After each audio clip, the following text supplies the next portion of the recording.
I'm Adam. And I'm Cupcake. And this is Where There's a Williams, There's a Way. Hey, Cupcake, did you hear about the hat sale downtown? I'm thinking of getting a new one. Oh, really? Hats, huh? I used to wear those back in my lunch lady days. Had a special one for Taco Tuesdays. A Taco Tuesday hat? I don't remember that. That sounds interesting. What did it look like? Oh, it was a sombrero covered in glitter and tiny taco-shaped sequins. Really brought out the festive spirit. That's quite the visual. I'm picturing you doling out tacos with a sparkly hat on. But, I'm more of a classic fedora guy myself. A fedora, huh? Trying to channel your inner detective during recess, are ya? Well, you never know when a mystery might pop up in the playground. Plus, it adds a touch of sophistication to my math lessons. I can see it now. The case of the missing recess snacks. Solved by Professor Adam and his trusty fedora. Exactly. Maybe I'll even get a magnifying glass to complete the look. Some people think hats are fancy things you buy at a dressy store. That's just the tip of the iceberg. In this book, acorns and raspberries are snug hats for your fingers, and an empty pudding cup is a good hat for a stuffed bear. Pajama pants make a dangly hat. Books can be a dramatic hat, and bubbles make very fine hats as well, if temporary. Let's get started.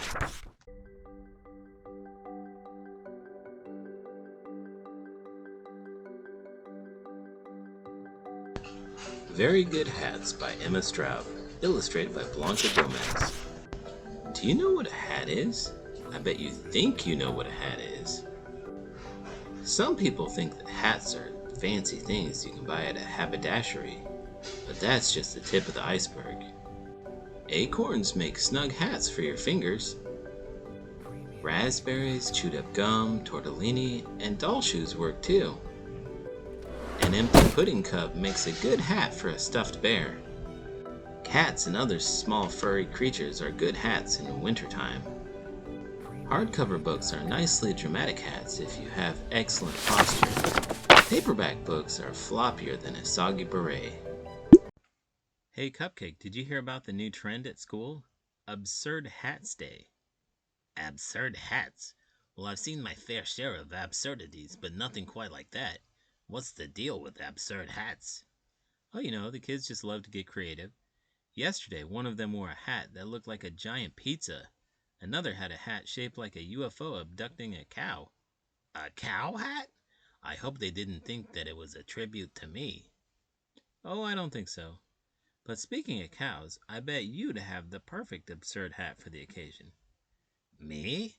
Oh, I might just have the jackpot of absurd hats. Picture this. A hat shaped like a fried egg, but with a little toy cow sitting on the yolk, wearing a tiny chef's hat and flipping pancakes. Now that's the epitome of absurdity. I can already imagine the kids' faces when they see that. You'd be the talk of the school. Well, after spending years serving lunch, I've got to keep the creativity alive somehow. And winning the lottery just gave me the means to do it in style. Absolutely. Who knew retirement would lead you to become the queen of absurd hats? But hey, if it brings a smile to the kids' faces, why not? Exactly. Life's too short not to embrace the absurdity, especially when it comes to hats. Maybe I'll even make one for you, Adam. How about a hat shaped like a giant pencil with a miniature classroom scene on top? I think the kids would love that. Who knew absurd hats could be so much fun? Bubbles make very fine hats, if temporary. A crown is a hat for a queen, but flowers can be too. The roof is the house's hat, and a lid is a pot's hat. Everyone knows that. Pajama pants make for a dangly hat, and towels are twirly hats, majestic as a unicorn. Some hats come with the job. Empty bowls work, but you have to make sure they're empty first. Otherwise, you might have a soup hat instead. Some of the best hats come from grandparents. If you're in an airplane, you get to wear a cloud. If you're on a scooter, you have two hats, your helmet and the wind. At the baseball stadium, hats are filled with ice cream.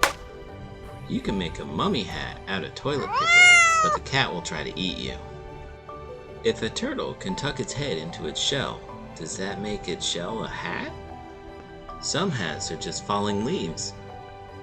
You see, hats are everywhere you look. Anything can be a hat if you believe it is. Did I tell you about my newest hat? What kind of hats are we talking about? It's a hat shaped like a giant cupcake. A cupcake hat? I'm kind of surprised that you didn't already have one with that being your name and all. Isn't it fabulous? I wear it around at the pasture and all the other cows are utterly jealous. I bet they are.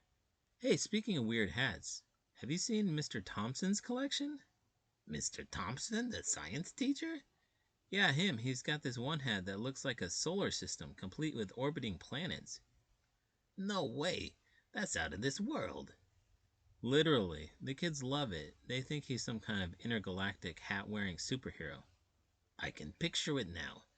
Captain Thompson, defender of the Milky Way, and aficionado of funky headwear. Exactly. Maybe I should step up my hat game. If you want to step up your game, please give this video a thumbs up and subscribe to the channel. I'm Adam. And I'm Cupcake. And this is Where There's a Williams, There's a Way.